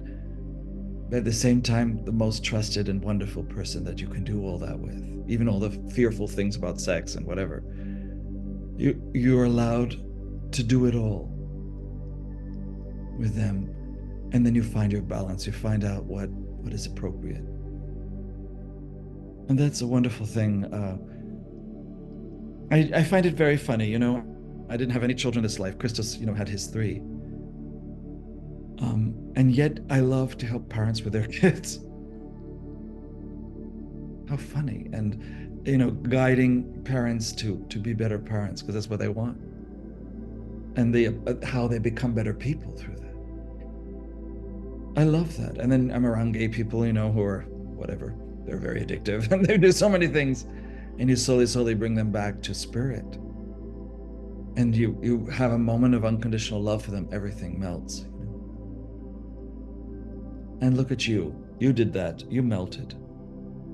You always loved music anyway. You're always so open and playful. I'm very grateful to have met you. Thank you. That's really that touches me, because I'm so grateful having met you. You know, when I did, it's like by following, like, you know, you're talking about a lot of things, but if you're a person that really wants to devote yourself to your own healing, to I don't even want to use the word manifesting, but bringing what you love, bringing more love in your life, bringing, like, you know, knowing yourself better. It's like, what better way to do it than this way, through your work and teachings, because you don't just do it for people. Like, here's the knowledge, here's the information, these are proven ways and methods and paths. Now take the path that you're guided to take within this work and devote yourself to it. And I have to say, like, from when I met you to now, I don't even recognize myself. I've been able to, I love myself more. I really do. All the way the world has tried to box me in and make me not be who I was. I was a bit of a rebel, so I was like, they'll never break me, kind of thing. I'm just going to go over here and I'm going to find my place. But a lot of me stayed hidden for a very long time. And I realized in all of this work that I don't have to. And I took my power back, and I remembered who I was when I was a kid. I'm as open now as I was back then, and now I can fully go into my purpose. So I would say to people, follow the path that makes you happy. Plus, the brain doesn't want to change. It gets stuck in its own patterns and keep going. So we're always tricking the brain. We always take a shower, right? All the shamans, taught me this. You take a shower, a quick shower, and the last 30 seconds is cold water. You always spend at least 1 week a year fasting, where, only liquids or whatever. But, shamans have different fasts. I used to do the rice with garlic, and you have to eat that for a week. I could do that. No problem. I love it. Plus, I get 20/20 vision when I fast. Then it goes away. Fasting is amazing. But all those fasting, like all the regular things that they do, as I get older, they stay with me. That's how you maintain health. That everything they taught that was part of the regiment of everyday life, never to forget it. And I realize that people need to learn that, not just in books. They need to see people really living it, because there are a lot of false teachers. A lot of people who talk about money, money rituals, and they actually are poor, and they're, and they're writing it out of a trailer. That's, it has to be authentic. You have to really be an example. Let's all be examples now, so people can recognize what's truthful, what's real, and they feel it. And it took me a while to get to that, just being an example. Because best you can do. Yeah, I don't have to tell people. I just have to show. And there are greater mysteries always. They're the inner mysteries and the inner groups and blah, blah, blah, blah. And they only share it with the inner circle because they're closed groups. And when you enter a closed group, they will reveal their mysteries to you. And then you learn those mysteries. Next, I don't, then you have to teach somebody else, or you move to the next group. It just never stops. I don't want to be hemmed in by a group who says, only us. And we don't share that knowledge. After a while, this is my life. I want to share everything. Everything that was once so elitist or whatever. But a lot of it is dynamite, and you can't share it with everybody. Mm-hmm. And that takes discretion. And sometimes you have to have quite a lot of discretion. Anyway, thank you for talking with me. We can go on and on forever. I know. Oh yes, I see that. I see that very much. You're a very splendiferous kind of person. You really give, and you're really, quite psychic, and you really do tune into people, and you're really so available. And the music, comes out of you. So you're in alignment, man. And I'm so grateful for that. I'm grateful for everybody who has an open mind and is willing to develop and wants to face themselves and not just fight me the whole way. I have a lot of students that only fight. Well, that's the only way to get there. It's your journey. It's like to face yourself. You're where you are because of what you feel inside, all of your choices, how you either stayed in but they're guys, we disarm them in 2 minutes. Eventually they get so disarmed. Or people learn about patience, especially if the person is mentally ill. But then every conflict that you resolve, everything that finally both sides at least see something else, that's a triumph. That's worth it. The world will need that now. That's what's coming, hopefully, to balance all the rest. I'm right, you're wrong, we agree to disagree. Kind of world that you live in now. Try to find a middle way or another way. My family, after a while, I realized, okay, they're not going to develop anymore. That's as far as they can go. So I'm going to do the rest of it. I'm going to take on the whole journey for them. That's what we do. It sounds familiar to me. Exactly. No one else in my family took that on, and I understand that that's what I chose to be for my family line. And work on everything here so you don't have to bring it after you die. So you don't, when you go into the next incarnation on another world, you will have worked through a lot of the shadows. I think that's very important. So that you become a principle, you know? You become the principle of a certain thing. That's the evolution of a human being. To go, of course, we go from our physical self to our astral self when we die, and then to the mental body, and then finally into this full spiritual God body. And that's our evolution. And then, you know, creation ends and you start again another creation. But the amazing thing is the whole progression, that we all have it now, and how we can enter it consciously, slowly. That takes courage. Just leaving your body once takes courage, you know. A lot of people get it on the operating table. It's different when you do it consciously. But it is a life-changing moment when you're watching yourself from above. And you know you're not your body. Anyway, bless you. Bless you, Foster. Thank you so much. Thank you for all of your work. I'm going to tell everyone again, if you're not inspired by now, it's like, just check out Golden Hummingbird. There's a lot there. We're an evolving crystal human, really. That's what you have, the Diamond Light Ministry. You become a diamond, you facet yourself here. It's fantastic, the hardest place to incarnate, the earth. And yet, what a great benefit. No beginners come here. This is the tough place. But what a gift, what a transformation we do to the world, to ourselves. We are this world. I want to get it right.